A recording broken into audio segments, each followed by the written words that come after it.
வணக்கம், நான் உங்கள் எக்ஸாம் குரு காளி. நம்ம டிஎன்பிஎஸ்சி எக்ஸாமே முழு நேரமா படிச்சுட்டு இருப்போம். வெவ்வேறு எக்ஸாமே இருக்கா இல்லையானே தெரியாமலும், அதை பத்தின ஒரு அவேர்னஸ் இல்லாமலும், அதை பத்தின ஒரு புரிதல், அது சிலபஸ், அது டீட்டெயிலான இன்ஃபர்மேஷன் எதுவும் தெரியாமலும் சில பேர் இருப்போம்.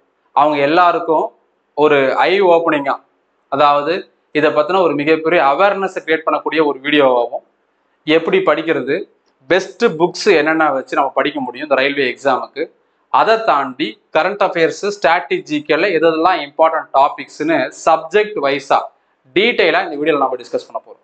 Railway exams 2025-26 preparation strategy. 2025-26 ஆண்டிற்கான ரயில்வே தேர்வுகளை எப்படி எதிர்கொள்வது, அதற்கு தயாராகும் முறையை தான் இந்த வீடியோவில் நம்ம தெளிவாக நீட்டாக பார்க்க போகிறோம். அதுக்கு முன்னாடி ரயில்வே நடத்தக்கூடிய மிகப்பெரிய தேர்வுகள்லாம் என்னென்னு தெரிஞ்சுக்கலாம். ALP assistant loco pilot technician, NTPC நான் டெக்னிக்கல் பாப்புலர் கேட்டகரி, அதில் வந்து யூஜி அல்லது under graduate level, graduate level 2 exam நடத்துகிறாங்க.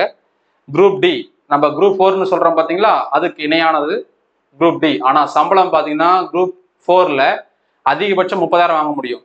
இப்போ இதுக்கு சம்பளம் பார்த்தீங்கன்னா 35,000 40,000 வரும். அலவன்சஸ்லாம் சேர்த்தீங்கன்னா இன்னும் அதிகமாகிடும். 8th பே கமிஷன் நடைமுறைக்கு வந்ததுன்னா இது 2 மடங்காக வாய்ப்பு இருக்கிறது. 2 மடங்காக வெறும் குரூப் 4 லெவலில் 10ஆம் கிளாஸ் படிச்சு போறாங்க இல்லையா ஒரு வேலைக்கு, அதுதான் இந்த குரூப் டி. இந்த போனீங்கன்னா 70,000 80,000 வரைக்கும் சம்பளம் வர்றதுக்கு வாய்ப்பு இருக்குது இந்த 8th பே கமிஷன் நடைமுறைக்கு வந்துச்சுன்னா. அதை தாண்டி JE section controller, RPF, PC, SI, railway protection போர்ஸ்ல போலீஸ், எஸ்ஐ, நம்ம டிஎன்யூஎஸ்ஆர்பி நடத்துறாங்கல்ல அந்த மாதிரி. இப்போ இதுலலாம் நீங்க சப்போஸ் சார் நல்லா பாஸ் பண்ண முடியல சார், சின்ன எக்ஸாம் பாஸ் பண்ண உள்ள போனா பரவாயில்லையா, உள்ளவங்க மேல போயிட முடியுமான்னு கேட்டா கண்டிப்பா முடியும். அதுக்கு உதாரணமா நம்ம ஸ்டூடெண்டே இருக்கிறாரு. இப்போ குரூப் டி எக்ஸாம் இருக்கு பார்த்தீங்களா, இது 10th லெவல் தான், ஈஸியாகவும் இருக்கும். நல்லா படிச்சிங்க, சயின்ஸ் மட்டும் கரைச்சி குடிச்சிட்டு போனீங்கன்னா 25 கொஸ்டின்ஸ் அடிச்சு ஜாப் கிளியர் பண்ணிட்டு உள்ளுக்குள்ள போயிட்டே இருக்க வேண்டியது தான். உள்ள போயிட்டீங்கன்னா குரூப் டின்றது லெவல் 1, நம்ம குரூப் 4 மாதிரி. இதுலயே ஜேஇ அப்படிங்கிறது நம்ம குரூப் 1 மாதிரி, சரிங்களா? இங்க இருந்து லெவல் 6, இது ஜேஇன்றது லெவல் 6, குரூப் டி லெவல் 1. இங்க இருந்து டைரக்டா இங்க ஜம்ப் ஆக முடியுமான்னா ஜிடிசிஇ அப்படின்னு பேர். ஜிடிசிஇ அதாவது ரயில்வேயோட டிபார்ட்மெண்ட் எக்ஸாம். நீங்க உள்ளுக்குள்ள போயிட்டீங்கன்னா அதுக்கு ஒரு ப்ரிபரேஷனரி பீரியட் இருக்குது. முடிஞ்சதுக்கு அப்புறம் 6 மாசத்துக்கு ஒரு எக்ஸாம், வருஷத்துக்கு ஒரு எக்ஸாம் நடத்துவாங்க. ஜிடிசி டிபார்ட்மெண்ட் எக்ஸாம் எழுதுனீங்கன்னா உங்களுக்கு திறமை இருந்து உங்களுக்கு அந்த லக்கும் கை கொடுத்துச்சுன்னா அப்படியே அடிச்சு டேரக்டா பண்ணலாம், லெவல் 6க்கே போக முடியும். நம்ம ஸ்டூடெண்ட் விக்னேஸ்வரன் அப்படின்னு சொல்றவரு 2022ல நாமளும் ரயில்வே எக்ஸாம் பாஸ் பண்ணியிருந்தோம். அதே 2022 தான். நான் ஒவ்வொரு வீடியோலயும் நான் சொல்றேன். காரணம் என்னன்னா, சில பேருக்கு வந்து இவருக்கு ரயில்வே பத்தி என்ன தெரியும், ஒரு டிஎன்பிஎஸ்சி தானே கிளாஸ் எடுத்துட்டு இருந்தார், திடீர்னு ரயில்வே பத்தி பேசுறாரு அப்படின்னு இருந்தாங்க. நான் முதல்ல கிளாஸ் வந்து நான் டீச்சரா ஸ்டார்ட் பண்ணும்போது ரீசனிங் தான் எடுத்துட்டு இருந்தேன். இப்போ நான் ரீசனிங் எடுக்கிறதுல கம்ப்ளீட்டா ஜிஎஸ்க்கு மாறிட்டேன். அதுக்கு பல ரீசன் இருக்குது. அதை நம்ம பின்னொரு நாள்ல டிஸ்கஸ் பண்ணுவோம், அதை பத்தி பேசுவோம். ரீசனிங் ஸ்டாஃபாக தான் உள்ளுக்குள்ள வந்தோம். பேங்கிங், எஸ்எஸ்சி, ரயில்வேக்கு ரீசனிங் தான் கிளாஸ் எடுத்தோம். நம்மளுடைய ரேஸ் இன்ஸ்டியூட்ல ஒர்க் பண்ணும்போது 2016ல. அப்போ வந்து இந்த குரூப் டிக்காக ஃபோக்கஸாக படித்தோம். 2018 குரூப் டி பாஸ் பண்ணியிருக்கிறோம். 2022 குரூப் டி பாஸ் பண்ணியிருக்கிறோம். பாஸ் பண்ணிட்டு 2022 குரூப் டி பிசிக்கலுக்கு போனதுக்கான லெட்டர். அதாவது நம்ம சென்னை ஆவடி 2nd பெட்டாலியன் இருக்கு பார்த்தீங்களா, அந்த வீடியோ கூட இருக்குது. சில பேர் நம்ப மாட்டாங்கன்ட்டு வீடியோ ஆதாரம்லாம் வச்சிருக்கிறோம். போய் பிசிக்கல் பண்ணிட்டு வந்த ஷார்ட்ஸ் வீடியோலாம் வச்சிருக்கிறேன். அது வந்து நீங்கள் இந்த வாட்டி குரூப் டி பண்ணிட்டு போகும்போது அதுக்கு நான் உங்களுக்கு ஷோ பண்ணுறேன். எப்படி இருந்தது, குரூப் டி பிசிக்கல் எப்படி இருக்கும், அதை பற்றி நான் டீட்டெயிலாக சொல்கிறேன் உங்களுக்கு. ஏன்னா அந்த பிசிக்கலும் போயிட்டு வந்தோம். பட் ஓவரால் குரூப் டி வந்து ஓவரால் மார்க் வந்து நமக்கு வரல. அந்த கட் ஆஃப் கிளியர் பண்ணியிருந்தோம். பட் அவங்க அதை தாண்டி பார்ப்பாங்கல்ல, வெறும் கட் ஆஃப் மட்டும் பாஸ் பண்ணா பார்த்தா அதை தாண்டி இருக்கணும். நம்ம அதுக்காகவும் ஃபோக்கஸ்டாக போகல, ஜஸ்ட் எக்ஸாம் எடுத்து கிளியர் பண்ணி காட்டணும்னு போனோம், கிளியர் பண்ணோம். அதே போல் என்டிபிசி இருக்கு பாருங்க. இந்த என்டிபிசியும் பார்த்தீங்கன்னா லெவல் சிபிடி 1, சிபிடி 2ன்னு சொல்லுவாங்க. அதாவது நம்ம ப்ரிலிம்ஸ் மெயின்ஸ் சொல்றோம்ல டிஎன்பிசியில், அந்த மாதிரி சிபிடி 1 எல்லா லெவல் 2, 3, 4 நம்மளுக்கு கிடையாது. லெவல் 5, லெவல் 6 மொத்தம் 4 லெவல், 4மே பாஸ் பண்ணிட்டு ஆந்திராவில் கிட்டத்தட்ட விசாகப்பட்டினத்துக்கு ஒரு 40 கிலோமீட்டருக்கு முன்னாடி சீராளா அப்படின்னு ஒரு ஊர், அந்த சீராளாவில் போய் ஒரு 1 வீக் ஸ்டே பண்ணி அங்கேயும் எக்ஸாம் எழுதிட்டு வந்தோம் 2022ல. பட் அதுவும் பார்த்தீங்கன்னா ஓவரால், அதாவது கட் ஆஃப் கிளியர் பண்ணோம், பட் ஓவராலாக வரல. அதை பற்றி நம்ம ஃபீல் பண்ணல. ஏன்னா நம்ம அதுக்காக ஃபோக்கஸ்டாக படிக்கல, அதுக்காக உயிரை கொடுத்து படிச்சுட்டு இந்த வேலைக்கு போய் ஆகணும்லாம் படிக்கல. நம்ம ஃபோக்கஸ் பண்ணுறது குரூப் 1 தான். இதை எழுதி பார்ப்போம் அப்படின்னு தான் எழுதுறது, வேறு எதுவும் கிடையாது. இந்த 2022 குரூப் டியில் நம்ம student Vigneshwaran group D pass பண்ணி ஐசிஎஃப்ல ஒர்க் பண்ணார். Integral coach factory, Perambur, Chennai. அங்கே வந்து ஜிடிசி எக்ஸாம் நடத்துறாங்க. எக்ஸாம் எழுதி பாஸ் பண்ணுறாரு. டேரக்டாக எங்கே போயிடுறாரு, ஜேஇ எக்ஸாம் பாஸ் பண்ணிடுறாரு. இப்போ வந்து ஒரு நார்த்தில், வட இந்தியாவில் ட்ரைனிங்ல இருக்கிறார். கிட்டத்தட்ட ஒரு 12 பேரோ 14 பேரோ செலக்ட் ஆகிறா, ஒரே ஒரு தமிழன் இவர் மட்டும்தான். இப்போ ஒரு ஜேஇ ட்ரைனிங்ல இருக்காரு. எதுக்காக இதை சொல்றேன் அப்படின்னா, நம்ம வெறும் டிஎன்பிசி மட்டும்தான் உலகம், இதை தாண்டி வேற எதுவுமே இல்லைன்னு நினைச்சிட்டு இருக்கோம். அப்படி கிடையவே கிடையாது. டிஎன்பிசிக்கு இணையானது இது.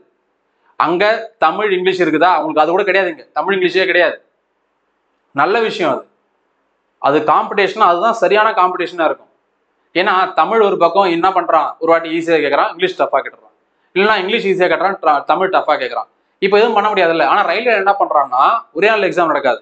இதுலயே ஒரு பிரச்சனை இருக்குது. ஒரு நாள் நடக்காது, ஒரு 50 பேட்ச் 50 செட் எக்ஸாம் நடக்கும். ஆனா என்ன பண்றான், நார்மலைசேஷன் பண்றான்.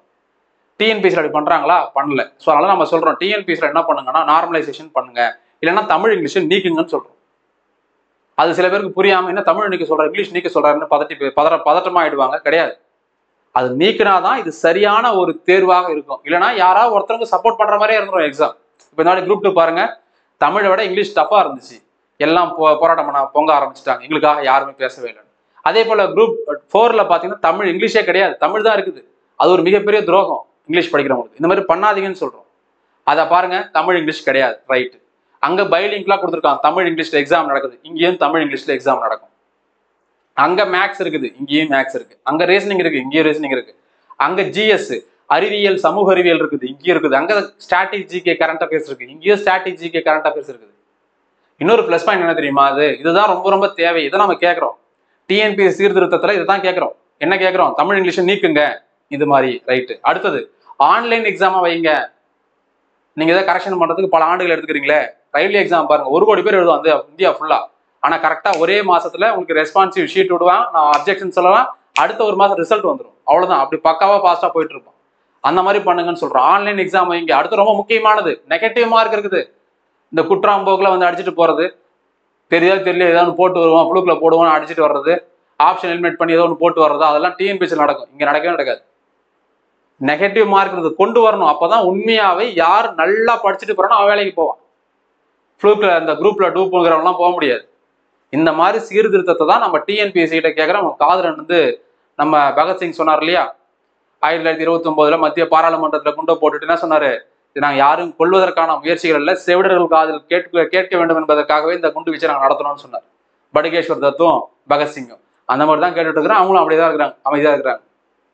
ஸோ இந்த தேர்வுகள் டிஎன்பிஎஸ்சி ப்ரிப்பேர் பண்றவங்களும் எழுதலாம், இந்த தேர்வுக்கு தயாராகிறவங்க டிஎன்பிஎஸ்சிக்கு எழுதலாம். இதுதான் சொல்றோம்.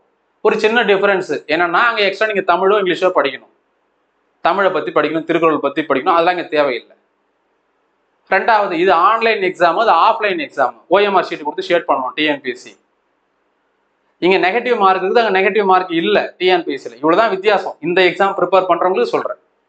அதே போல கரண்ட் அஃபேர் ஸ்ட்ராட்டஜிக்கு படிக்கிறீங்கன்னா, அங்க நீங்க படிக்க வேண்டியது தமிழ்நாடு கவர்மெண்டோட ஸ்கீம், இங்கே பிரதமருடைய திட்டங்கள், மற்ற மாநிலங்களுடைய திட்டங்களை படிக்கணும். இவ்வளவுதான் வித்தியாசம், வேற எதுவும் கிடையாது. ஸோ இதை பத்தி ரொம்ப டீட்டெயிலாகவும் என்னென்ன படிக்கணும், எப்படி படிக்கணும், என்னென்ன சப்ஜெக்ட்டுக்கு எப்படி படிக்கணும், என்னென்ன டாபிக் படிக்கணும், எல்லாத்தையும் தெளிவாக இந்த கிளாஸ்ல டிஸ்கஸ் பண்ண போறோம். அதுக்கு முன்னாடி உங்களுக்கு நீங்களா படிக்கிறத தாண்டி யாராவது ஒருத்தவங்க நமக்கு டீச் பண்ண நல்லா இருக்கும். சார் நான் யாராவது கற்றுக் கொடுத்தாலும் ஈஸியாக கற்றுப்பேன், ஆனால் படிக்கிறதுனால முடியாது, டைம் இல்லை, எவ்வளோதான் படித்தாலும் மனசில் நிற்க மாட்டேங்குது, புரிஞ்சிக்க முடியல, யாராவது சொல்லி கொடுத்தா பரவாயில்லன்னு ஃபீல் பண்ணுறாங்க இல்லையா, அவங்களுக்கான ஒரு கோர்ஸ் தான் இது. இந்த கோர்ஸ் வந்து ஒன்லி ஜிஎஸ், தமிழோ இங்கிலீஷோ மேக்ஸோ ரீசனிங்கோ எடுக்க மாட்டோம், வெறும் பொது அறிவு மட்டும்தான், பயாலஜி இல்லாமல் குரூப் 1 ஸ்டாண்டர்டில் இருக்கும். இது டிஎன்பிஎஸ்சி குரூப் 1, குரூப் 2, குரூப் 4, எஸ்எஸ்சியில் நடக்கக்கூடிய MTS, CHSL, CGL, GD constable, railway exam, ALP technician, group D, NTPC எக்ஸாம்ல 2 level, JE exam, technical service, மற்ற இதில் நடத்துகிறாங்க, மினிஸ்ட்ரியல் சர்வீஸ், எக்கச்சக்கமான நோட்டிஃபிகேஷன் வரும் ரயில்வே, எல்லாத்துக்கும் யூஸ் ஆகும். அது போக ரயில்வே பிசிஎஸ்ஐ, தமிழ்நாடு பிசிஎஸ்ஐ, இதே மாதிரி எல்லா எக்ஸாமுக்குமே யூஸ் ஆகிற மாதிரி ஜிஎஸ் கோர்ஸ் நம்ம எடுக்கிறோம். தமிழ் அண்ட் இங்கிலீஷ் பைலிங்குலா, ரெக்கார்டட் வீடியோ கோர்ஸ், லைவ் கிடையாது. ஏன் லைவ் இல்லைன்னா, எல்லாராலையும் ஒரே நேரத்தில் லைவ் பார்க்க முடியாது. சில காரணங்களால பல நேரங்களில் நம்மளால லைவ் பார்க்க முடியாமல் போயிடும். அதனால நம்ம என்ன பண்றோம்னா, கம்ப்ளீட்டா நேரத்தையும் ரொம்ப ஷார்ட் பண்ணி, ஏன்னா லைவ் பேசுறோம்னா அவ்வளவு பேசுற மாதிரி ஆயிடும், கிளாஸும் ரொம்ப லென்த்தா போற மாதிரி ஆயிடும். ஸோ ப்ராப்பரா கிறிஸ்பியா, அதே நேரத்தில் கட் அண்ட் ரைட்டா கண்டென்ட்டை பக்காவா கொடுக்குறது தான் இந்த ரெக்கார்டட் வீடியோ கோர்ஸோட மிகப்பெரிய சாராம்சமே, ப்ளஸ் பாயிண்ட். ஸோ நம்ம ரெக்கார்ட் பண்ணி அப்லோட் பண்றோம். நீங்க ஃப்ரீயா இருக்கும்போது எப்போனா பார்த்துக்கலாம். நீங்க ஹவுஸ் ஒய்ஃபா இருக்கலாம், ஒர்க் பண்ணிக்கிட்டே படிக்கிறவங்க இருக்கலாம், ஜாப்ல கவர்மெண்ட் ஜாப்ல போஸ்டிங்ல இருந்தும் நீங்க படிக்கிறவங்களா இருக்கலாம், எல்லாத்துக்கும் யூஸ் ஆகிற மாதிரி ரெக்கார்ட் வீடியோஸ் கொடுத்துட்டு வரோம். இந்த video and PDF first time மட்டும் இன்டர்நெட்டை யூஸ் பண்ணி டவுன்லோட் பண்ணி வச்சுக்கோங்க. நெக்ஸ்ட் டைம்லாம் ஆஃப்லைன்ல நீங்க பாத்துக்க முடியும் இன்டர்நெட் இல்லாமலே. ஆனா நீங்க டவுன்லோட் பண்ற வீடியோ பிடிஎஃப் யாருக்கும் ஷேர் பண்ண முடியாது, பிரிண்ட் அவுட் எடுக்க முடியாது, ஸ்கிரீன்ஷாட் எடுக்க முடியாது. இது முழுக்க முழுக்க பிரைவசி பாலிசினால இது முழுக்க முழுக்க என்னால எடுக்கப்பட்ட தனிநபரால் எடுக்கப்பட்ட நோட்ஸ். எந்த புக்கையோ எந்த ஒரே ஒரு சோர்ஸையோ காப்பி பண்ணி கட் காப்பி பண்ணி பேஸ்ட் பண்ணல. நானா படிச்சு புரிஞ்சு எடுத்து அலைன் பண்ணி தமிழ் இங்கிலீஷ்ல பைலிங்குலா டிரான்ஸ்லேட் பண்ணி இந்த கோர்ஸை கொடுத்துட்டு வரேன். அதனாலதான் பிரைவசி பாலிசினால யாருக்கும் ஷேர் பண்ண முடியாத அளவுக்கு பிரிண்ட் எடுக்க முடியாத அளவுக்கு வச்சிருக்கிறோம். இன்னொரு முக்கியமான பாயிண்ட், நீங்களும் என்ன பண்ணணும், எழுதி தான் படிக்கணும். எழுதி படிக்கிறது தான் உத்தமம், சால சிறந்தது. அதுதான் நீங்க பண்ண வேண்டும். நீங்க சும்மா பிடிஎஃப் 1000 பிடிஎஃப் நம்மள்ட்ட இருக்கும், படிச்சிருக்குமா யோசிச்சு பாருங்க. படிச்சா இருக்க மாட்டோம், நம்ம மொபைல்லே இருக்கும், லேப்டாப்லேயே 1 GB 2 GB 3 GBக்கு அவ்வளவு பிடிஎஃப் கொட்டி கிடக்கும். அந்த மாதிரி இது வந்து ஒன்னா போயிடக்கூடாது. அந்த இம்பார்ட்டன்ஸ்க்காக தான் இது பண்ணிருக்கிறோம். இதோட வேலிடிட்டி 1 year. ஃபுல் கோர்ஸா ஜாயின் பண்ணினா இது ஃபீஸ், தனித்தனியா ஒரு சப்ஜெக்டா ஜாயின் பண்ணினா இது ஃபீஸ். இது எல்லாமே தீபாவளி ஆஃபரா இது கொடுத்துருக்கிறோம். தீபாவளி முடிஞ்சதுக்கு அப்புறம் இதுவும் முடிஞ்சிடும், இந்த ஃபீஸ் இருக்காது, இது மாறிடும், இந்த ஃபீஸா மாறிடும். ஸோ இதை பார்த்துக்கோங்க. எக்ஸாம் குரு காலி அப்படிங்கிற மொபைல் ஆப்ல தான் இந்த கிளாஸஸ் நம்ம எடுத்துட்டு வரோம். ஆண்ட்ராய்டு ஃபோனுக்கு ஐஃபோனுக்கும் தனித்தனி ஆப் இருக்கு, லிங்க் இந்த வீடியோ கீழே டிஸ்கிரிப்ஷன்ல இருக்கு. அதே போல வெப்சைட், நீங்க சப்போஸ் கம்ப்யூட்டர்ல, பிசில, டேப்ல எல்லாம் பார்க்கணும்னா அதுக்கான லிங்க் இருக்குது. அதுக்கும் இதுக்கு கீழே டிஸ்கிரிப்ஷன், வீடியோ கீழே டிஸ்கிரிப்ஷன்ல லிங்க் கொடுத்துருக்கிறோம். இந்த கோர்ஸ்ல ஜாயின் பண்ணணும்னு நினைக்கிறவங்க மட்டும் 8870302702 அப்படிங்கிற நம்பருக்கு வாட்ஸ்அப்ல மெசேஜ் பண்ணுங்க, கால் பண்ண வேண்டாம். நீங்க கோர்ஸ்ல ஜாயின் பண்ணதுக்கு அப்புறம் அந்த எக்ஸாம் சம்பந்தமாக, எக்ஸாம் அப்ளை பண்றது, ப்ரிப்பரேஷன், அதை பத்தி உங்க டவுட்ஸ், சப்ஜெக்ட் பத்தின டவுட்ஸ் எது இருந்தாலும் டவுட் கிளாரிஃபிகேஷனுக்கும் சேம் நம்பர் தான். நீங்க வாட்ஸ்அப் மெசேஜ் அல்லது வாய்ஸ் நோட் அனுப்பலாம். அதை கேட்டுட்டு நான் உங்களுக்கு ரிப்ளை எக்ஸ்பிளனேஷன் கொடுத்துருவேன். அப்படிதான் இது வரைக்கும் நம்ம ஸ்டூடெண்ட்டை கைட் பண்ணிட்டு வரேன். இந்த ரயில்வே எக்ஸாம்ஸ் 2025 என்னென்ன மேஜர் எக்ஸாம் பார்த்தீங்கன்னா, ஏஎல்பி ட்ரெயினை ஓட்டுறவர், அசிஸ்டண்டா இருப்பார், உடனே கொடுக்க மாட்டாங்க. அதுக்கப்புறம் கொஞ்ச நாளுக்கு அப்புறம் எல்பி ஆயிடுவார், லோகோ பைலட் ஆயிடுவார், அப்புறம் ஓட்டவர். டெக்னீஷியன்ஸ், என்டிபிசி நான் டெக்னிக்கல் பாப்புலர் கேட்டகரியில் graduate level, under graduate level, degree standard +2 படிச்சவங்க. குரூப் டி அப்படின்னா 10th பாஸ் பண்ணுவாங்க. ஜேஇ அதாவது நம்ம triple E, mechanical, mechatronics, engineering இருக்கு பார்த்தீங்களா, அதில் டிப்ளமா படிச்சவங்க, இன்ஜினியரிங் படிச்சவங்க இந்த எக்ஸாம் எழுதலாம். செக்ஷன் கண்ட்ரோலர், இது எனி டிகிரி +2 முடிச்சவங்க தனித்தனியாக பிரித்து நடத்துறாங்க. ஆர்பிஎஃப் எஸ்ஐ அதாவது ரயில்வே ப்ரொடெக்ஷன் ஃபோர்ஸில் சப் இன்ஸ்பெக்டர், நம்ம எஸ்ஐ தமிழ்நாடு எஸ்ஐ நடத்துறோம்ல, டிஎன்யூஎஸ்ஆர்பி, அதே போல தான் டிகிரி படிச்சவங்க எழுதலாம். பிசி நம்ம பிசி மாதிரி தான் 10th படிச்சவங்க எழுதலாம். இப்போ அப்படியே யோசிச்சு பாருங்க, நம்ம எஸ்ஐ பிசி இருக்கு, அதே போல இதுலயும் எஸ்ஐ பிசி இருக்குது. நம்ம குரூப் 4 இங்க குரூப் டி 10th பாஸ், நம்ம இதுல குரூப் 2 குரூப் 1 இங்க என்டிபிசி கிராஜுவேட் லெவல்ல, அண்டர் கிராஜுவேட் லெவல். இது டிகிரி படிச்சிருந்தோம், இதுக்கு 12th படிச்சிருந்தா போதும். டெக்னீஷியனுக்கு 10th படிச்சிருந்தா போதும், கூட ஐடிஐ டிப்ளமோ படிச்சிருக்கணும். ஏஎல்பிக்கு டிப்ளமோ நீங்க வந்து சாதாரணமா ஒரு மெக்கானிக்கலோ ஒரு ட்ரிபிள்இயோ அந்த அவங்க கேட்குற டிபார்ட்மெண்ட்ல நீங்க இன்ஜினியரிங்ல அல்லது டிப்ளமோல டிகிரி முடிச்சிருக்கணும், அவ்வளவுதான் போதும். ஸோ இதுதான் இதுக்கு நடத்தக்கூடிய மேஜர் எக்ஸாம்ஸ். இதை தான் நிறைய இருக்குது. இப்போ ஒரு இதுல இல்லாதது சொல்றேன் பாருங்களேன், சிம்பிளா யாருக்குமே தெரியாது அது சொல்றேன். நீங்க வந்து ஒரு லா சம்பந்தமா படிச்சிருக்கீங்கன்னு வச்சுக்கோங்களேன், லா சம்பந்தமா அதுக்கு ஒரு எக்ஸாம் இருக்குது. இப்போ நீங்க மெடிசன் சம்பந்தமா, அதாவது லேப் டெக்னீஷியனு, அப்புறம் வந்து டிஎம்எல்டி, பிஃபார்ம், டிஃபார்ம் படிச்சிருக்கீங்க, அல்லது சானிட்டரி இன்ஸ்பெக்டர் படிச்சிருக்கீங்கன்னா தனியா ஒரு எக்ஸாம் இருக்குது. அதெல்லாம் யாருமே வரவே மாட்டான், அதுல படிச்சவன் ரொம்ப ரொம்ப கம்மியா இருப்பான், அவனுக்கு இந்த அவேர்னஸ் ரொம்ப கம்மியா இருக்கும். இந்த எக்ஸாம் பத்தின அவேர்னஸ் இருக்காது, அதை தாண்டி படிச்சு அவன் எக்ஸாம் பாஸ் பண்றது சிரமப்படுவான். அப்போ நல்லா படிச்சுட்டு இருக்கிறவங்க, இப்போ டிஎன்பிஎஸ்சி நான் சொல்ற டிகிரி வச்சிருக்கிறவங்க இதுக்கு நீங்க ட்ரை பண்ணலாம், தாராளமா எழுதலாம். இல்லை இது வரைக்கும் இந்த மாதிரி நபர்கள் இருக்கிறாங்க உங்களுக்கு தெரியலன்னா தெரியப்படுத்த வேண்டியது உங்களுடைய கடமையும் கூட. உங்க நண்பர்களுக்கு, உங்க சொந்தக்காரங்களுக்கு, உங்க அக்கா தங்கச்சி, அண்ணன் தம்பிகளுக்கு, ஃப்ரெண்ட்ஸுக்கு எல்லாருக்கும் நீங்க ஷேர் பண்ணணும், அவங்களுக்கு தெரியப்படுத்தணும். ஸோ இந்த மாதிரி எக்ஸாம்ஸ் மட்டும்தான் இல்லாமல் நிறைய இருக்குது. ஐசோலேட்டட் கேட்டகரி, மினிஸ்ட்ரியல் சர்வீசஸ் சொல்லிட்டு எக்கச்சக்கமா ஒரு நோட்டிபிகேஷன். டிஎன்பிஎஸ்சி, எஸ்எஸ்சி மாதிரி இவங்களும் ஒரு ஆனுவல் பிளான் கொடுத்து நடத்த ஆரம்பிச்சிட்டான். நோட் பண்ணிக்கோங்க, இதுல குரூப் டி எக்ஸாம் அடுத்த மாசம் நடக்க போகுது. நோட்டிபிகேஷன் வந்துருச்சு, அப்ளை பண்ண டேட் முடிஞ்சிச்சு, எக்ஸாம் நடக்க போகுது. என்டிபிசி போன வருஷம் 2025 முடிஞ்சு போச்சு, 2026 நோட்டிபிகேஷன் அக்டோபர் 21 வரப்போகுது. இன்னும் ஒரு வாரத்துல தீபாவளி முடிஞ்ச உடனே நோட்டிபிகேஷன் வந்துடும். 2026 எக்ஸாம் நடக்க போகுது. இந்த 2 எக்ஸாம் நடக்கும் தனித்தனியா. நல்ல வாய்ப்பு, கிட்டத்தட்ட ஒரு 8000க்கு மேல வேகன்சி நினைக்கிறேன். இதை பயன்படுத்துங்க, படிங்க, அதுக்கு தயாராகுங்க. சரி, இப்போ எக்ஸாம்லாம் என்ன இருக்குன்னு பார்த்தாச்சு. அடுத்தது சிலபஸ் பார்ப்போம். என்னென்ன சிலபஸ் இருக்குது? மேக்ஸ், அதாவது ஆப்டிடியூட்னு சொல்றோம் இல்லையா, கணிதம் அது இருக்குது. ரீசனிங், சைக்காலஜி, நம்ம எஸ்ஐபிசிக்கு படிக்கிறோம், டிஎன்பிசிக்கு படிக்கிறோம், அதே தான் இங்கேயும் வரும். என்ன இன்னும் கொஞ்சம் அடுத்த லெவல்ல இருக்கும், அவ்வளவுதான். அதே போல நம்ம வந்து இங்க டைம் எடுத்து பொறுமையாக சால்வ் பண்ற மாதிரி இருக்கும். இது ஆன்லைன் எக்ஸாம், இவ்வளவுதான் விஷயம், வேற எதுவும் கிடையாது. ஜிஎஸ் பொது அறிவு, அதே சயின்ஸ் சோசியல் சயின்ஸ் அங்க படிக்கிறதா இங்கேயும். கரண்ட் அஃபேர்ஸ் ஸ்டாட்டிக் ஜிகே, இவ்வளவுதான் சிலபஸ். இவ்வளவுதான். தமிழ் கிடையாது, இங்கிலீஷ் கிடையாது, 2 லாங்குவேஜுமே கிடையாது. இதுதான். அடுத்தது இது வந்து நம்ம டிஎன்பிஎஸ்சி போலவே பைலிங்குலா இருக்கும், தமிழ்லயும் இருக்கும் இங்கிலீஷ்லயும் இருக்கும். இது ஆன்லைன் எக்ஸாம். ஓஎம்ஆர் ஷீட் கொடுத்து ஷேட் பண்றது கிடையாது, டைம் ஓடிக்கிட்டே இருக்கும். Online exam. நெகட்டிவ் மார்க் இருக்கு. நீங்க ஒரு தெரியாத கேள்வி, இந்தியாவினுடைய அரசியலமைப்புல மொத்தம் எத்தனை அட்டவணைகள் இருக்குன்னு கேட்குறாங்க, 12 தான் கரெக்டான ஆன்சர். 12 போட்டீங்கன்னா மார்க் வந்துடும். நீங்க 10ன்னு போட்டீங்கன்னா உங்களுக்கு 3ல் 1 பங்கு மார்க்கை குறைச்சிருவாங்க, 1/3 வந்து மைனஸ் பண்ணுவாங்க. நீங்க தெரியாத கேள்விக்கு அல்லது தெரிஞ்ச கேள்விக்கோ தப்பான பதில் கொடுத்துட்டீங்கன்னா உங்களுடைய மார்க்கை 3ல் 1 பங்கு குறைப்பாங்க. நல்ல விஷயம்தான். நெகட்டிவ் மார்க் இருக்குது. அடுத்தது இந்த எக்ஸாமுக்கு தயாராகிறதுக்கு என்னென்ன படிக்கலாம், என்னென்ன புத்தகங்களை படிக்கலாம் அப்படின்னு அடுத்தது பார்க்க போறோம். ஸோ முதல்ல என்னென்ன வேகன்சி போஸ்டிங் இருக்குன்னு பார்த்தாச்சு, என்ன லெவல் 10வது 12வது டிகிரி டிப்ளமா இன்ஜினியரிங் அதை பார்த்தாச்சு. அதன் பிறகு எக்ஸாம்ல இருக்கக்கூடிய சிலபஸ் என்னன்னு பார்த்துட்டோம். இப்போ எப்படி படிக்கிறதுன்னு பார்க்க போறோம். Previous year questions very very important இந்த ரயில்வேயை பொறுத்த வரையில. ஏன்னா இவங்க தான் ஒரு ட்ரெண்ட் செட்டர்னு சொல்லலாம். ஒவ்வொரு வாட்டியுமே புதுசு புதுசாக ட்ரெண்டை வந்து ஃபிக்ஸ் பண்ணுவாங்க. நிறைய டைப்ஸ் ஆஃப் கொஸ்டின்ஸ் வந்து இன்னோவேட்டிவா திங்க் பண்ணி கொஸ்டின்ஸ் கொண்டு வருவாங்க.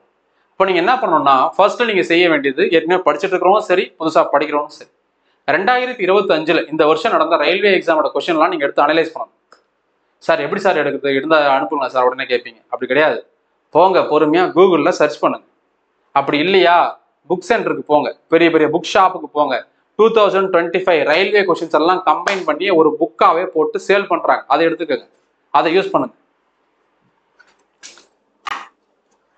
அதை வச்சுக்கிட்டு நீங்க தெரிஞ்சுக்கலாம். கூகுள்லயே இருக்குது, கூகுள்லயே என்ன கிடைக்கும், லட்சக்கணக்கான டெலகிராம் குரூப் இருக்குது, அந்த டெலகிராம் குரூப்ல போய் தேடினீங்கன்னா கிடைக்கும். ஸோ இதுதான் நீங்க முதல்ல செய்ய வேண்டியது. ப்ரீவியஸ் இயர் கொஸ்டின்ஸை பார்க்கணும். அப்பதான் ஸ்டாண்டர்ட் என்ன, எந்த மாதிரி கேள்விகள் கேட்கறான் அப்படின்னு நமக்கு தெரிய வரும். அதுக்கப்புறம் நம்ம அதுக்கு தயாராக ஆரம்பிக்கணும். ஸோ முதல்ல எப்படின்னு தெரிஞ்சுக்கணும். அதாவது அந்த பதங்களை எல்லாம் தெரிந்து கொள்கிறோம், அறிந்து கொள்கிறோம், பேட்டர்னை தெரிஞ்சுக்கிறோம். அடுத்தது என்னென்ன சப்ஜெக்ட்டுக்கு என்னென்ன புக்கை படிக்கலாம். இப்போ ஜிஎஸ் பொது அறிவுக்கு 6th to 12th Tamil Nadu text புக்கை படிக்கலாம். இல்லை 6th to 10th அல்லது 12th வரைக்கும் இருக்கக்கூடிய சிபிஎஸ்சி என்சிஆர்டி புக்கை படிக்கலாம். ரெண்டும் படிக்கணும் அவசியம் இல்லை, ஏதாவது ஒன்று படித்தா போதும். சார் நான் வந்து என்சிஆர்டி புக்கு படிக்கணும்னு நினைக்கிறேன், தமிழில் இல்லையா சார்னு கேட்டால், கர்நாடகா கவர்மெண்ட் என்சிஆர்டி புத்தகத்தை தமிழில் டிரான்ஸ்லேட் பண்ணி போட்டிருக்கிறாங்க. போய் பாருங்க, கூகுளில் போய் சர்ச் பண்ணுங்க, கிடைக்கும், டவுன்லோட் பண்ணி வச்சுக்கோங்க. இல்லை சார் முடியாது சார், நான் டிஎன்பிஎஸ்சிக்கு படிச்சிருக்கிறேன், இல்லை ஏற்கனவே தமிழ்நாடு டெக்ஸ்ட் புக் படிச்சிருக்கேன், அதே போதுமா சார்னா தாராளமாக போதும். ஏதாவது ஒன்றை சூஸ் பண்ணி படிக்கலாம். இதில் ரொம்ப முக்கியமானது என்னன்னா, இப்போ நீங்கள் குரூப் டி எக்ஸாம் படிக்கணும்னு வச்சுக்கோங்களேன். குரூப் டியில் சயின்ஸுக்கு மட்டும் 25 கேள்வி, மொத்தம் 100 கேள்வியில சயின்ஸுக்கே 25 கேள்வி, 4ல் 1 பங்கு சயின்ஸில் வந்துடுது. பிசிக்ஸ் கெமிஸ்ட்ரி பயாலஜி படிச்சீங்கன்னா 25 கேள்வி. இதை அடிச்சிட்டிங்கன்னா நீங்கள் குரூப் டி பாஸ், அவ்வளோதான். ஸோ அப்போ வந்து இந்த குரூப் டிக்கு சயின்ஸ் நீங்கள் நல்லா படிக்கணும். இந்த சயின்ஸை வந்து நீங்கள் 6th to 10th வரைக்கும் இருக்கிற என்சிஆர்டி புக் சயின்ஸ் படிக்கலாம், அல்லது 6th to 10th இருக்கக்கூடிய நம்ம தமிழ்நாடு டெக்ஸ்ட் புக்கே படிக்கலாம் ஃபர்ஸ்ட் இனிஷியல் ஸ்டேஜில். அடுத்தது பொதுவாக இந்தந்த தேர்வுகளுக்கு தயாராகிறவங்க என்ன புத்தகத்தை ஃபாலோ பண்ணுவாங்க, மேக்ஸ் ரீசனிங் ஜிகே எல்லாத்துக்கும் சேர்த்து YCT பப்ளிகேஷன்ஸ் அப்படின்னு சொல்லுவாங்க. YCT பப்ளிகேஷன் அதாவது யூத் காம்படிஷன் டைம்ஸ் அப்படிங்கிறதான் YCTயோட ஃபுல் ஃபார்ம். இந்த புத்தகம் படிப்பாங்க. அதே போல பினாக்கிள் அப்படின்னு சொல்லக்கூடிய புத்தகம், அப்புறம் ஸ்பீடி அப்படிங்கிற ஒரு புத்தகம், அப்புறம் மேக்ஸ் ரீசனிங் நம்ம காலங்காலமாக பின்பற்றக்கூடிய RS அகர்வால். இது கொஞ்சம் ஓல்டாக இருந்தாலும் இப்போ அப்டேட் பண்ணி வருது. பட் இது ரெண்டும் இப்போ ட்ரெண்டிங்கில் இருக்கக்கூடிய புத்தகம்.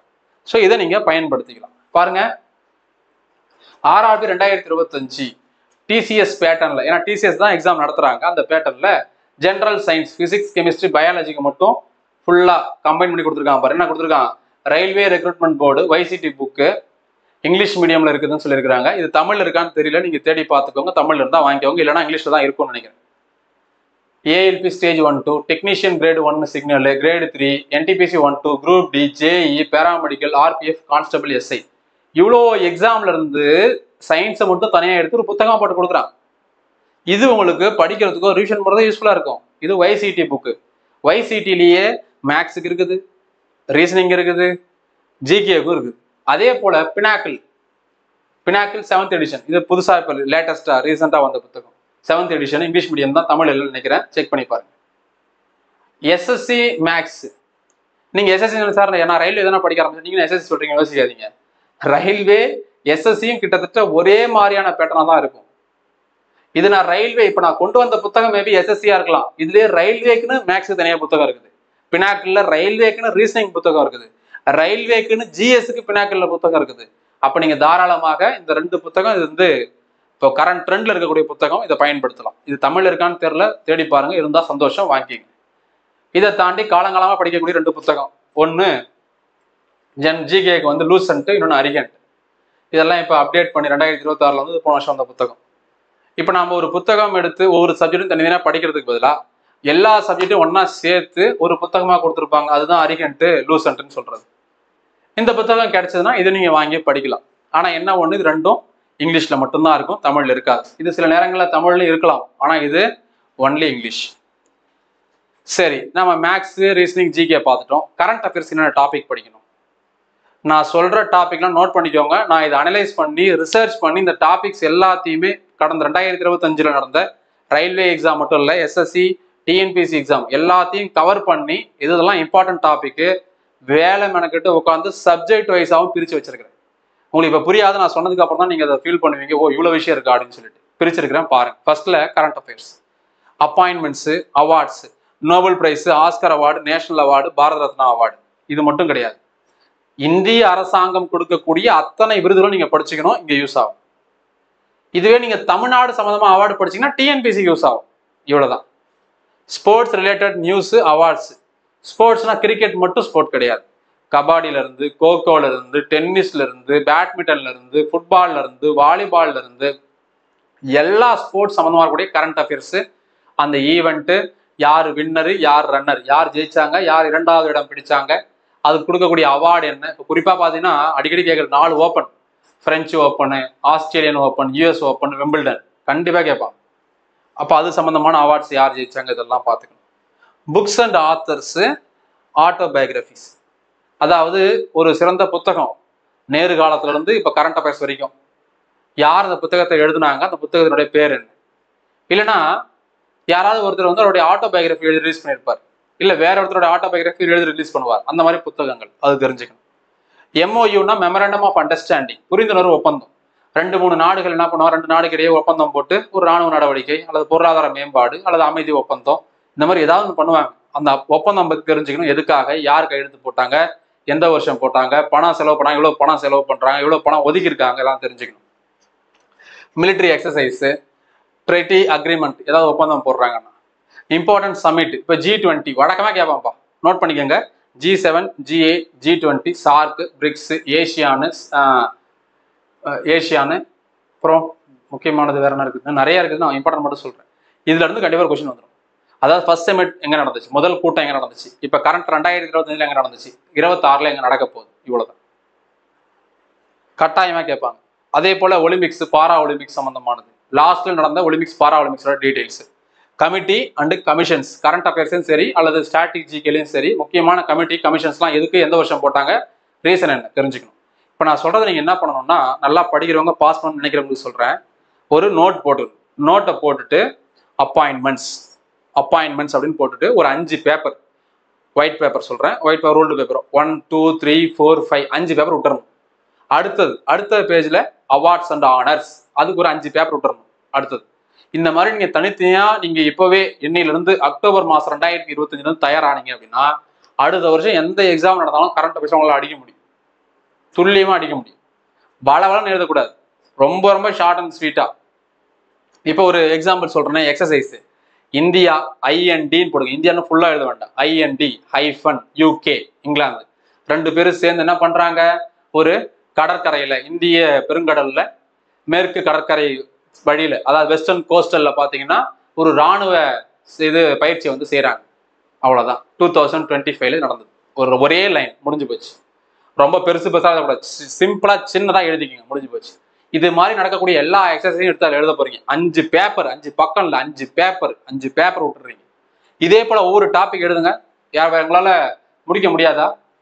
கரண்ட் அஃபேர்ஸை தேடி தேடி படிக்க முடியாது நம்மளால. இந்த மாதிரி பக்காவா இந்த சப்ஜெக்ட்ல இந்த டாபிக்ல நோட் எடுக்க முடியாதா?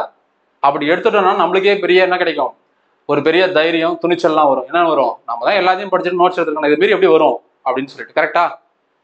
அடுத்தது ஸ்ட்ராட்டஜிக்கு. இப்போ கரண்ட் அஃபேர்ஸ் பார்த்துட்டோம், இப்போ ஸ்ட்ராட்டஜிக்கே பார்க்க போறோம். இதுல என்ன டாபிக் இருக்கு நல்லா நோட் பண்ணிக்கோங்க. Country, currency, capital. இந்தியா, இந்தியாவோட தலைநகரம் புதுடெல்லி. இந்தியாவோட கரன்சி நிறைய பேர் ருப்பின்னு சொல்லுவாங்க, கிடையாது, Indian rupee, INR, Indian rupee, அதான் INR. பாகிஸ்தானுக்கு ருப்பி தான், ஸ்ரீலங்காவுக்கு ருப்பி தான், சரிங்களா? அதனாலதான் சொல்றோம் INR. ஸ்ரீலங்காவுக்கு ஸ்ரீலங்கன் ருப்பி, பாகிஸ்தானுக்கு பாகிஸ்தானி ருப்பி, புரியுதா? அதனாலதான் சொல்றோம் இப்படி எழுதிக்கணும். அது பிரதமர் இந்தியாவுக்கு வந்து நரேந்திர மோடி அவர்கள், ஜனாதிபதி பிரசிடென்ட் வந்து திரௌபதி முர்மு அவர்கள் எழுதிக்கணும். இதே போல முக்கியமான கண்ட்ரிஸ் எல்லாத்தையும் படிக்கிறது சாத்தியம், எனக்கும் தெரியும். கரண்ட் அஃபேர்ஸ்ல இப்போ பெரும்பாலும் பார்க்கறது என்னது, இப்போ நிறைய பிரச்சனைகள், போர் நடக்குது, அப்போ அமெரிக்கா பத்தி தெரிஞ்சுக்கணும், ரஷ்யா பத்தி, சைனாவை பத்தி, ஜப்பானை பத்தி, கனடாவை பத்தி, பிரேசில் பத்தி, யூரோப்பியன் கண்ட்ரிஸ், முக்கியமான கண்ட்ரிஸ், இங்கிலாந்து இதெல்லாம் சம்பந்தமானது, பிரான்ஸ், இட்டாலி, ஜெர்மன், இதெல்லாம் நம்ம ஏஷியன் கண்ட்ரிஸ்ல இந்தியா, பாகிஸ்தான், ஸ்ரீலங்கா, நம்ம நெய்பரிங் கண்ட்ரிஸ், இதெல்லாம் நீங்க பக்காவா எழுதிக்கலாம். ஒன்றும் பெரிய விஷயம் கிடையாது. நீங்க உட்காந்து எழுதுறதுக்குள்ள ஆக போகுது. ஒவ்வொரு விஷயத்த நீங்க கூகுள் சர்ச் பண்ணி எழுதுறதுக்கு அதிகபட்சம் 1 நிமிஷம் 2 நிமிஷம் ஆகும், அவ்வளவுதான். எழுதுங்க. கரண்ட் அஃபேர்ஸ் படிக்கும்போது அப்படியே எழுதிக்கங்க. கரண்ட் அஃபேர்ஸ் படிக்கிறீங்களா, அந்த நோட்டை கையில் வச்சுக்கோங்க, டக்குன்னு திருப்பும் இடத்துல எழுதுங்க, அவ்வளவுதான், முடிஞ்சு போச்சு. இப்படிதான் நோட்ஸ் எல்லாத்துக்கும் எடுக்கணும். இந்தியாவில் இருக்கக்கூடிய state capital, CM governor, Tamil Nadu Chennai Stalin அவர்கள், அதே போல கவர்னர் RN ரவி அவர்கள் எழுதிக்கங்க, முடிஞ்சு போச்சு. சென்ட்ரல் மினிஸ்டர், டிபார்ட்மெண்ட், கான்ஸ்டிடுவன்சி, சில நேரங்கள் எப்படின்னு கேட்பான். இப்ப அமித்ஷா உள்துறை அமைச்சர், கூட்டுறவு சங்க துறையினுடைய அமைச்சர், அவர் எந்த தொகுதியில ஜெயிச்சாருன்னு கேட்பான் சென்ட்ரல் கவர்மெண்ட் எக்ஸாம்ல. அப்ப அதை நம்ம தெரிஞ்சு நோட் பண்ணிக்கணும். Important dance, festival, famous temples, அதுக்கப்புறம் முக்கியமான கிரவுண்டு, அதுக்கப்புறம் ஸ்டேடியம், இது பேர் கொடுத்துட்டு இந்த ஸ்டேடியம் எங்க இருக்குன்னு கேட்பான். ஸ்போர்ட்ஸ் இல்ல பாத்தீங்கன்னா ஸ்போர்ட்ஸ் ஈவெண்ட் கரண்ட் அஃபேர்ஸ்ல படிச்சிருக்கிறோம். இது என்னன்னா ஸ்போர்ட்ஸ் பிளேயர்ஸ் கவுண்ட். கிரிக்கெட்ல எத்தனை பேர் இருக்கிறாங்க, இது கேள்வி கேட்பான், 11 பேர். கபாடியில எத்தனை பேர் இருக்கிறாங்க, ஃபுட்பால்ல எத்தனை பேர், வாலிபால்ல ஒரு டீமுக்கு எத்தனை பேருன்னு கேட்பான், இதெல்லாம் கேட்பான். அதே போல அந்த ஸ்போர்ட்டோட முக்கியமான ஒரு பாயிண்ட், ஒரு கல்லி, இது எந்த ஸ்போர்ட்டோட ரிலேட் ஆனதுன்னு கேட்பான். கல்லினா என்னது, மிட் பாயிண்ட், மிட் ஆஃப், இதெல்லாம் என்னது, கிரிக்கெட்ல வரக்கூடிய டேர்ம்ஸ், அதெல்லாம் வார்த்தையா கொடுத்து கேட்பான். ஸோ அதை நம்ம தெரிஞ்சுக்கலாம், இதுல நோட் பண்ணி வச்சுக்கிறது. ப்ராமினன்ட் லீடர்ஸ், பர்சன்ஸ், முக்கியமான தலைவர்கள் அல்லது முக்கியமான விளையாட்டு வீரர்கள், முக்கியமான பெரிய உலக அரங்கில் இருக்கக்கூடிய தலைவர்கள், அவங்க சம்பந்தமான கேள்வி. இவர் எந்த விளையாட்டோடு தொடர்புடையவர், Naren Karthikeyan, racing, car race. Ajith Kumar, அவர் வந்து சினிமான்னு கொடுத்தா ஆப்ஷன்ல சினிமா சூஸ் பண்ணலாம், இல்ல ரேசர் கொடுத்தானா கார் ரேசர் சூஸ் பண்ணலாம். ஸோ முக்கியமான ஆட்கள், அவங்க சம்பந்தமான துறைகளை கேட்பாங்க. பிரதமருடைய திட்டம் கட்டாயமா கொஸ்டின் இருக்கும், ஒரு கொஸ்டின் இருக்கும். எப்படி TNPSCல பிரைம் மினிஸ்டர் ஸ்கீம் கன்ஃபார்ம் ஒரு கொஸ்டினோ, அதே போல SSCலையும் ரயில்வேலையும் பிரைம் மினிஸ்டர் ஸ்கீம்ஸ் கன்ஃபார்ம். அடுத்தது இம்பார்ட்டன்ட் இண்டெக்ஸ் ரேங்க்ஸ், இது ரொம்ப ரொம்ப முக்கியமானது. வழக்கமாக பார்த்தீங்கன்னா ஒரு 40-50 இண்டெக்ஸ் இருக்கும். கிராஸ் நேஷனல் ஹாப்பினஸ், குளோபல்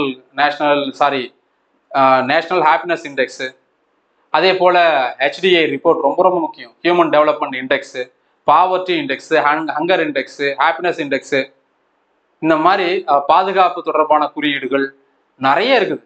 அப்போ இதெல்லாம் 2025ல ஃபர்ஸ்ட் ரேங்க் யாரு, இந்தியா எந்த ரேங்க் இருக்கு தெரிஞ்சுக்கணும், அவ்வளவுதான். அடுத்த ஸ்ட்ராட்டஜிக்கு இன்டர்நேஷனல் ஆர்கனைசேஷன் ஹெட் குவார்டர்ஸ், அதுக்கு லீடர் யாரு? இப்போ SAARC, South Asian Association of Regional Cooperation, அதனுடைய தலைநகரம் எங்க இருக்குது, முதல்ல டாக்கால் இருந்தது, இப்போ காட்மண்டு. அப்போ தலைவர் யாரா இருக்கிறாங்க, அந்த கூட்டம் எங்க நடந்துச்சு, அவ்வளவுதான். இந்த வருஷம் 2025ல எங்க நடந்தது, 26ல எங்க நடக்க போகுது, இல்ல 27ல ஃபியூச்சர்ல எங்க நடக்க போகுது. யுனெஸ்கோ முக்கியமான சைட், இந்தியாவில் இருக்கக்கூடிய சைட்ஸ், இம்பார்ட்டன்ட் டேஸ், அதோடைய theme, United Nations important year. நம்ம TNPSCல கேட்கறான், இப்போ 2018 திணை ஆண்டுகளாக அறிவிக்கப்பட்டதெல்லாம் TNPSCல கேட்டான்ல, United Nations years. Important boundary line, India பாகிஸ்தானுக்கு ராட்க்ளிஃப் லைனு, இந்தியா சைனாவுக்கு மக்மோகன் லைனு, இந்த மாதிரி லைன் பேர்லாம் வச்சிருக்கோம்ல, இதெல்லாம் எக்ஸாம்ல கேட்பாங்க. நேஷனல் அண்ட் ஸ்டேட்டோட சிம்பிள், தேசிய மாநில விலங்குகள், பறவைகள், அதெல்லாம் கேட்பாங்க பாருங்க. அது நிக்நேம், சிட்டியோட பேரு, அதோடைய நிக்நேம் என்ன, ட்வின் சிட்டிஸ் என்ன, கோல்டன் சிட்டி என்ன, எக் பவுல் எது, ரைஸ் பவுல் எது, ஜூட் பவுல் எது, இப்படிலாம் கொஸ்டின் கேட்பான். ஸோ அதெல்லாம் தெரிஞ்சுக்கிறதுக்கு. ஃபேமஸ் மியூசிஷியன், மியூசிக்கல் இன்ஸ்ட்ருமெண்ட், இது சம்பந்தமான கேள்விகள். முக்கியமா யாராவது ஒரு பெரிய அறிஞருடைய பேரை கொடுத்துருவாங்க, ஜாகிர் ஹுசைன் அப்படின்னு கொடுத்துருவாங்க. யார் ஜாகிர் ஹுசைன்னா, நீங்க போயிட்டு நம்ம இந்தியாவினுடைய குடியரசு தலைவர் நினைச்சிட போறீங்க. இவர் ஜாகிர் ஹுசேன்னா தபேலால ரொம்ப ஃபேமஸ் ஆனவர். ஸோ அந்த மாதிரி கேள்விகள் கேட்பாங்க. கம்ப்யூட்டர் டெர்மினாலஜி, கம்ப்யூட்டர் சம்பந்தமான கொஸ்டின்ஸ் இப்போ நிறைய வர ஆரம்பிச்சிருது. ஈவன் டிஎன்பிசி குரூப் 2லயே வர ஆரம்பிச்சிருது. சாகித்ய அகாடமி விருதுகள் கட்டாயமா கேட்கிறான் எல்லா எக்ஸாம்லையுமே. இப்போ சப்ஜெக்ட் வைஸா பிரிச்சிருக்கேன். உட்காந்து நான் சப்ஜெக்ட் வைஸா என்னென்னலாம் இம்பார்ட்டன்ட் அப்படின்னு பிரிச்சு வச்சிருக்கேன். கண்டிப்பா இதுல தான் கொஸ்டின் கேட்கறான், கேட்டிருக்கிறான், கேட்கவும் போறான். ஜியாகிரபியில வல்கனோ எரிமலைகள், பிளெயின்ஸ், கிராஸ்லேண்ட் சமவெளிகள், புல்வெளிகள். ஸ்ட்ராம் அதாவது புயல். நம்ம ஊர்ல தான் என்ன பண்றோம், சைக்ளோன்னு சொல்றோம். ஒவ்வொரு ஊர்லயும் ஒவ்வொரு பேர் இருக்குது. சைக்ளோன் நேம்னா நீங்க கஜா புயல், தானே புயல் அப்படின்னு சொல்ல போறீங்க. அதுவும் ஒண்ணுதான். ஏதாவது முக்கியமான புயல் பேர் கொடுத்து எந்த நாட்டை தாக்கியதுன்னு கேட்போம். அது ஒண்ணு. ஒவ்வொரு நாட்டிலையும் டொரண்டோனா என்ன, சைக்ளோன்னா என்ன, ஹரிக்கேன்னா எங்க சொல்றாங்க, அந்த மாதிரி புயலுக்கு வெவ்வேறு பெயர்கள் இருக்குது. அதெல்லாம் கேட்பாங்க. பாசஸ் முக்கியமான கணவாய்கள், ஹில்ஸ் மலைகள், மவுண்டைன் ரேஞ்ச் மலை தொடர்கள், அங்க இருக்கக்கூடிய உயரமான சிகரம், தீவுகள், பெருங்கடல்கள், அங்க இருக்கக்கூடிய அகழிகள், டெல்டா நிலங்கள், அதுல வகைகள் நிறைய வகைகள் இருக்குது. யூ வடிவ டெல்டா, பறவை பாத டெல்டா, குதிரை லாட வடிவ டெல்டா, இந்த மாதிரி நிறைய டெல்டா வகைகள் இருக்கு. அது சம்பந்தமான கேள்விகள். ஹைவேஸ் டிரான்ஸ்போர்ட் சம்பந்தமான போக்குவரத்து சம்பந்தமானது, airport, sea port and railways, national highways, railway zone. Agricultural revolutions, agriculture சம்பந்தமானது, டைப்ஸ் ஆஃப் அக்ரிகல்ச்சர், என்னென்ன அக்ரி ப்ராடக்ட்ஸ் எங்கெங்க விளையுன்றது. சாயில் அண்ட் டைப்ஸ் மண் வகைகள், வனத்தினுடைய வகைகள், முக்கியமான கனிம வளங்கள், மெட்டல் நான் மெட்டல், உலோகம் உலோகம் அல்லாத கனிமங்கள். ஜியாகிரபில நிறைய இருக்குது. அதாவது ஸ்ட்ராட்டஜிக்கல நீங்க நல்லா புரிஞ்சுக்கோங்க. ஸ்ட்ராட்டஜிக்காவே உங்களுக்கு சப்ஜெக்ட்லேயே வந்துடும், முடிஞ்சு போச்சு, அவ்வளோதான். அதெல்லாம் நான் பிரித்து வச்சிருக்கேன். எல்லாத்தையும் உட்காந்து வேலை மெனக்கட்டு நோட்ஸ் எடுத்து இதை பிரித்து வச்சது காரணம் அதுதான்.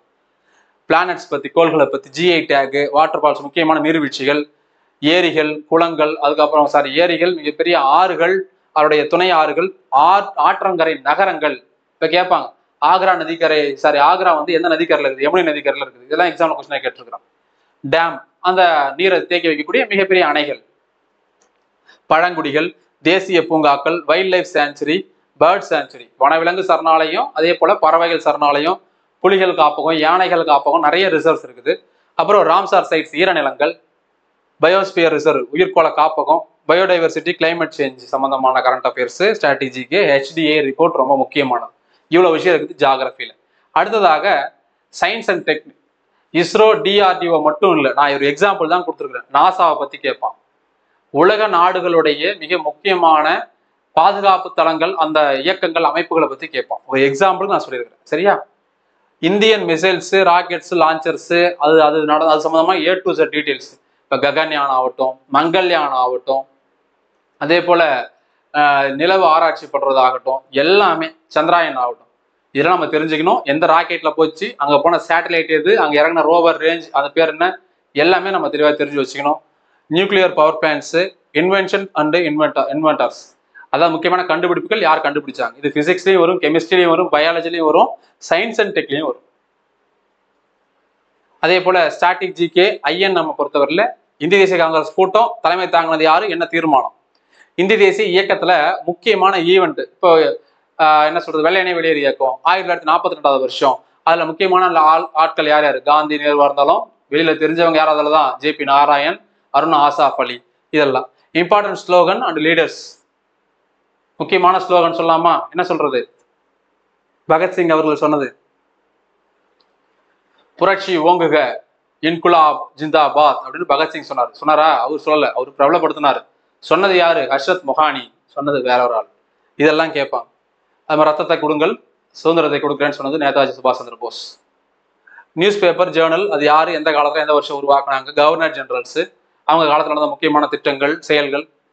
பொலிட்டிக்கல் ஆர்கனைசேஷன்ஸ் அண்ட் சிம்பிள்ஸ், அது நம்ம 1880s இருந்து 2020s இப்போ வரைக்கும்.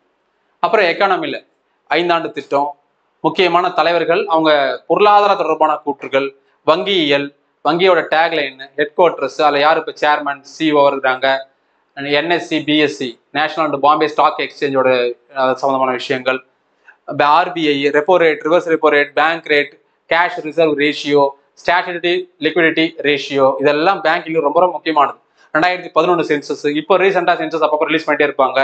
நிதி ஆயோக் ரிலீஸ் பண்ற ரிப்போர்ட், சென்சஸ், ஃபினான்ஸ் கமிஷன், நிதி ஆணையம், வரியினுடைய வகைகள், GST கண்டிப்பா கொஸ்டின் இருக்கும். இதுல இருந்து மகாரத்னா, நவரத்னா, மணிரத்னா கம்பெனிகள், பொதுத்துறை நிறுவனங்கள், ஜிடிபி, ஜிஎஸ்டிபி, அதாவது நாட்டினுடையது, மாநிலத்தினுடையது, பெர் கேபிட்டா இன்கம், தலா வருமானம், பிளானிங் கமிஷன் 5 ஆண்டு திட்டங்கள், அதுலேயே முக்கியமானது planning commission, national development council, அதுக்கப்புறம் ரொம்ப முக்கியமானது பட்ஜெட், மத்திய அரசினுடைய பட்ஜெட். இதெல்லாம் எக்கனாமில முக்கியம். அடுத்து இந்தியன் கான்ஸ்டியூஷன்ல அட்டவணைகள்ல இருந்து, பாகங்கள்ல இருந்து முக்கியமான சட்ட திருத்தங்கள், முக்கியமான சட்டங்கள், முக்கியமான ஆர்டிகல்ஸ், அமெண்ட்மெண்ட்ஸ், முக்கியமான கேசஸ், கமிஷன்ஸ், அதுக்கப்புறம் கான்ஸ்டியூஷனல், நான் கான்ஸ்டியூஷனல் பாடி, இவ்வளவுதான் முக்கியமானது. இதெல்லாம் நான் பாருங்க, இதெல்லாம் ஸ்ட்ராட்டஜிக்கு. ஆனா ஒவ்வொரு சப்ஜெக்ட்லயும் எது கவர் ஆகுதுன்னு பிரிச்சே கொடுத்துட்டேன். இப்படி நீங்க என்ன பண்றீங்க அப்படின்னா, நான் சொன்ன மாதிரி ஒவ்வொரு டாபிக்கும் ஒரு 5 பேப்பரு, அதுக்கு அந்த டாபிக்கோட வெயிட்டேஜை பொறுத்து. இப்போ ஐலேண்ட்னா 5 பேப்பர் எழுத முடியாது, 5 பேப்பருக்கு அவ்வளோ ஐலேண்ட் இருக்காது. அப்போ 3 பேப்பர் 2 பேப்பர் விட்டா போதும். முக்கியமான பீக்குக்கு 2 பேப்பர் விட்டா போதும். முக்கியமான அமெண்ட்மெண்ட்டுக்கு கொஞ்சம் நிறைய தேவைப்படும். அப்போ 5ன்றது ஒரு 6, 7, 8 பேப்பராக விட்டு வைங்க. ஸோ அந்த மாதிரி நீங்க என்ன பண்ணணும்னா, நோட்டை போட்டு தனித்தனியா வச்சுட்டீங்கன்னா லாஸ்ட் மினிட்ல நீங்க யாரையும் எதையுமே கேட்க தேவையில்லை. எடுங்க அந்த நோட்டை, டக்குன்னு திருப்பி பார்த்துட்டு போயிட்டே இருங்க, முடிஞ்சு போச்சு, அவ்வளவுதான். ஸோ இதை தாண்டி நீங்க பிசிக்ஸ், கெமிஸ்ட்ரி, பயாலஜி படிச்சீங்கன்னா அதுல வந்து ஸ்ட்ராட்டஜிக்குன்னு சொல்ல முடியாது. எஸ், அஃப்கோர்ஸ் அதெல்லாம் ஸ்டாட்டிக்கா இருந்தாலும் நம்ம சப்ஜெக்ட் ஃபுல்லாக தான் படிக்கணும். முக்கியமான லாஸ், முக்கியமான அதில் இருக்கக்கூடிய அறிஞர்கள், சயின்டிஸ்ட், அவங்களோட கண்டுபிடிப்புகள் எல்லாம் படிச்சுதான் ஆகும். ஆனால் நம்ம குறிப்பிட்டதில் சொல்ல முடியாது. அதனால பிசிக்ஸ், கெமிஸ்ட்ரி, பயாலஜி நம்ம கம்ப்ளீட்டாக தான் படிச்சாகணும். அதே போல தான் ஹிஸ்ட்ரின்றது மொத்தம் தான் நம்ம படிச்சாகணும். இப்போ இதுதான் முக்கியம், இதில் தான் வரும் அப்படிலாம் சொல்ல முடியாது, எல்லாம் தான் படிச்சாகணும். இப்போ இந்த சப்ஜெக்ட்லாம் இதெல்லாம் படிச்சா போதும்னு சொல்றோம், எக்ஸாம்ல வரும். பட் அதெல்லாம் இதுதான் போதும், இப்படிதான் வரும்னு சொல்ல முடியாது. அதனால நம்ம அதெல்லாம் பேஸ்ட் ஆன் சிலபஸ் படிச்சுக்க வேண்டியது தான். இதெல்லாம் ஸ்ட்ராட்டஜிக்கல கவர் ஆகுது. இவ்வளவுதான்ப்பா விஷயம். ஸோ என்னால் இந்த ரயில்வே பற்றி எப்படி படிக்கிறது, ப்ரிப்பேர் பண்ணுறது, ஜிகே, ஸ்ட்ராட்டஜிகே, கரண்ட் அஃபேர்ஸ், முக்கியமான டாபிக்ஸ்னா என்னென்ன என்னால் கொடுக்க முடியும், பெஸ்ட்டாக சொல்ல முடியும்னு நினச்சேன், எல்லாத்தையும் சொல்லிட்டோம். மேபி டைம் கொஞ்சம் எக்ஸ்ட்ரா இருந்தாலும் இவ்வளவு தெளிவாக தமிழில் உங்களுக்கு யாரும் சொல்லியிருக்க மாட்டாங்கன்னு நம்புகிறேன். ஸோ மறக்காம இந்த வீடியோவை லைக் பண்ணிட்டு உங்கள் ஃப்ரெண்ட்ஸ் எல்லாருக்குமே ஷேர் பண்ணி விடுங்க. சேனல் புதுசாக வந்தவங்க சேனலை சப்ஸ்கிரைப் பண்ணுங்க, தொடர்ச்சியாக சப்போர்ட் பண்ணுங்க. உங்கள் நண்பர்களுக்கு ரயில்வே பற்றி அவேர்னஸ் இல்லாதவங்களுக்கு தெரியப்படுத்துங்க. அதே போல் டிஎன்பிசி மட்டும் படிச்சுட்டு இருக்கவங்களும் ரயில்வே விஷயமும் இருக்குது, இந்த மாதிரியும் எக்ஸாம்ஸ் நடக்குதுன்னு தெரியப்படுத்துங்க. மற்ற தேர்வுகள், எஸ்எஸ்சி, போலீஸ் எக்ஸாம் ப்ரிப்பேர் பண்ணுறவங்களும் இதை ஷேர் பண்ணி இந்த மாதிரி விஷயம் இருக்குதுப்பா, இதுக்கு நீ படிக்க தயாராகலாம் அப்படின்றத தெரியப்படுத்துருங்க. நான் கடைசியாக சொன்ன ஸ்ட்ராட்டஜிக்கு இவ்வளோ இருக்கே சார் பயந்துட போறீங்க, இதெல்லாம் சிலபஸ்ல இருக்கிறது. நீங்கள் டிஎன்பிசி படித்தாலும், எஸ்எஸ்சி படித்தாலும், ஜிஎஸ்ல இதெல்லாம் படிச்சு தான் ஆகணும். அதை தான் நம்ம தனித்தனியாக சப்ஜெக்ட் வைஸாக பிரித்து ஸ்ட்ராட்டஜிக்காக கொடுத்துருக்குறோம். அவ்வளோதான் விஷயம், வேற ஒன்றும் கிடையாது. நான் சிலபஸே டீகோட் பண்ணி கொடுத்துருக்குறேன், அவ்வளோதான். இதில் உங்களுக்கு ஜிஎஸ் படிக்கிறவங்களுக்கு நம்ம கோர்ஸ் வந்து யூஸ்ஃபுல்லாக இருக்கும். அந்த பொது அறிவுக்கான ஆன்லைன் கோர்ஸு. ஸோ இதை பற்றி நம்ம இந்த கிளாஸோட ஸ்டார்டிங்லேயே சொல்லியிருப்போம், டீட்டெயிலாக அதுலேயும் பாருங்கள். இதுக்கான ஃபீஸ் ஸ்ட்ரக்சர் பார்த்துக்கோங்க, ஃபுல் கோர்ஸுக்கு, இண்டிவிஜுவல் சப்ஜெக்ட்டுக்கு. ஸோ இது தீபாவளிக்கு அப்புறம் இன்க்ரீஸ் ஆகிடும். அதுக்கு முன்னாடியே தேவைப்படுறவங்க யூஸ் பண்ணிக்கோங்க, ஜாயின் பண்ணிக்கோங்க, உங்கள் ஃப்ரெண்ட்ஸுக்கும் ரெஃபர் பண்ணுங்கள், தேவைப்படுறவங்களுக்கு தெரியப்படுத்துங்க. எந்த டவுட்ஸ் இருந்தாலும் கிளாஸ் ஜாயின் பண்ணதுக்கு அப்புறமும் இல்லை கோர்ஸில் ஜாயின் பண்ணணும்னு தொடர்பான டவுட்டுக்கு 8870302702 அப்படிங்கிற நம்பருக்கு வாட்ஸ்அப்பில் மெசேஜ் பண்ணுங்கள். நான் உங்களுக்கு கைட் பண்ணுறேன் எப்படி ஜாயின் பண்ணணும். ரயில்வே உண்மையாகவே ஒரு மிகப்பெரிய ஆப்பர்ச்சுனிட்டி, அதை தவற விட்டுறாதீங்க. வெறும் டிஎன்பிசியோ, எஸ்எஸ்சியோ இல்லை போலீஸோ மட்டும் படிச்சுட்டு இல்லாமல் ரயில்வேக்குள்ளேயும் வாங்க. ஏனென்றால் அங்கே படிக்கிற எல்லாமே இங்கே அப்படியே வருது. இன்னும் கேட்டால் தமிழ், இங்கிலீஷே இல்லை, வெறும் ஜிகே, மேக்ஸ், ரீசனிங் தான். உங்களுடைய திறமையை சோதிச்சு பார்க்கக்கூடிய மிக முக்கியமான தளமாக ரயில்வே இருக்கும், எந்த மாற்று கருத்தும் கிடையாது. பைலிங்குலாம் இருக்கும், தமிழ் இங்கிலீஷ்லையும் கொஸ்டின் வரப்போகுது. ஆனால் டிஎன்பிசி படிக்கிறவங்க பயப்பட வேண்டிய அவசியமும் கிடையாது. ரயில்வேக்கு புதுசாக வரவங்க இது எல்லாம் தெரிஞ்சுக்கிட்டு தான் நீங்கள் எக்ஸாமுக்குள்ளவே போகணும். அப்போ தான் உங்களால் எக்ஸாம் ஈஸியாக ஃபர்ஸ்ட் அட்டம்ப்ட்லேயே கிராக் பண்ண முடியும். 2025-26 மிகப்பெரிய வாய்ப்பு, கிட்டத்தட்ட 30,000க்கும் மேற்பட்ட காலி பணியிடங்கள் ரயில்வேல ஒதுக்க போகிறாங்க, நடக்க போகுது எக்ஸாம். அதுக்கு உங்களை தயார்படுத்திக்கோங்க. அதுக்கு நம்ம கோர்ஸும் இந்த வீடியோ உங்களுக்கு 100% யூஸ்ஃபுல்லாக இருக்கும் நம்புறேன்.